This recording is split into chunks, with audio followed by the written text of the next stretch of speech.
Stranger Things has brought a lot of new players to D&D, and if you've seen the show, you may be noticing a few similarities between the Shadowfell and the Upside Down, which may have driven you to ask the question, are they basically the same thing? And if you've asked that question, you are not alone, and there are plenty of people that have made comparisons to the Shadowfell and the Upside Down. So, are they the same thing?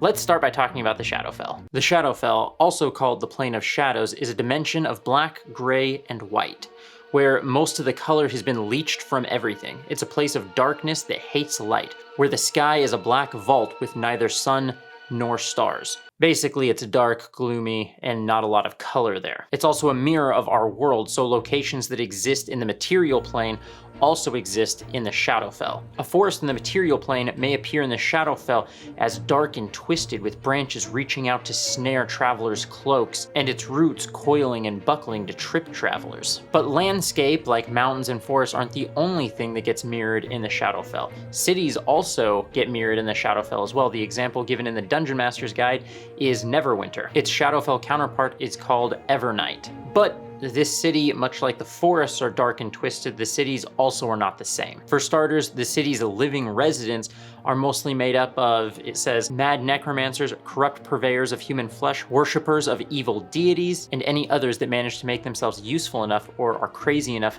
to live in the Shadowfell. But those are the living residents. The bulk of the population in Everwinter consists of shambling dead like zombies, wights, vampires, and many more. So if the bulk are undead and the minority are the living that mostly seem crazy, it's definitely not a place that most travelers would want to live for a while, especially because the Shadowfell can cause madness and it kind of wants to drain you of your being and turn you into essentially a dull, lifeless version of yourself, where you lose all of your emotion and passions. There's even an optional rule for a Shadowfell despair table, where depending on how long the players have been there, they can roll and potentially gain madness effects. Something else to know about the Shadowfell is there are these things called domains of dread, where they basically become prisons for these dark lords. The most popular or well-known of these would be Strahd, who rules over Barovia, and this is a domain of dread. But anyone who's played the Curse of Strahd campaign knows that it is not easy to get out of one of these domains of dread. Now, how does someone get into the Shadowfell as a whole? There's plenty of magical ways to get in there, similar to the ethereal plane, where there's plane shift and things like that that can get you there. But maybe the more common way is through what they call crossings. This is basically where the veil between the worlds is so thin you can walk from one into the other. These generally happen in gloomy places where spirits and death still linger.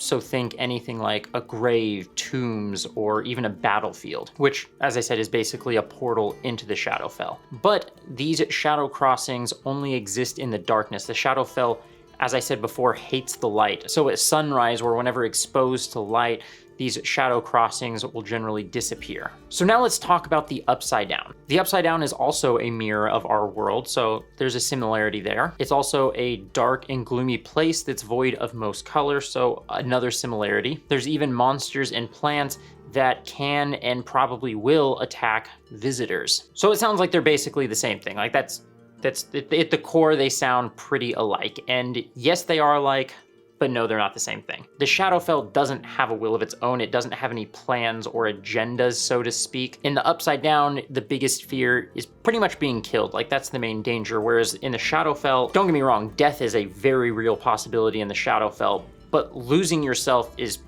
just as much of a fear. You are just as likely to forget who you are and just be reduced to nothing. As I said, a lifeless version of yourself.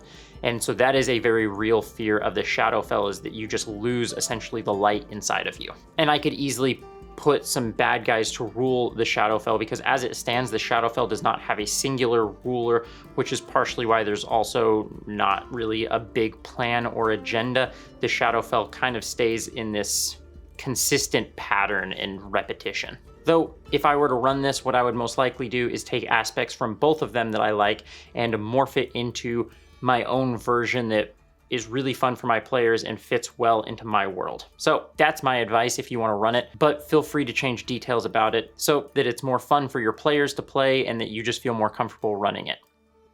That's it. That's all I have. Thanks.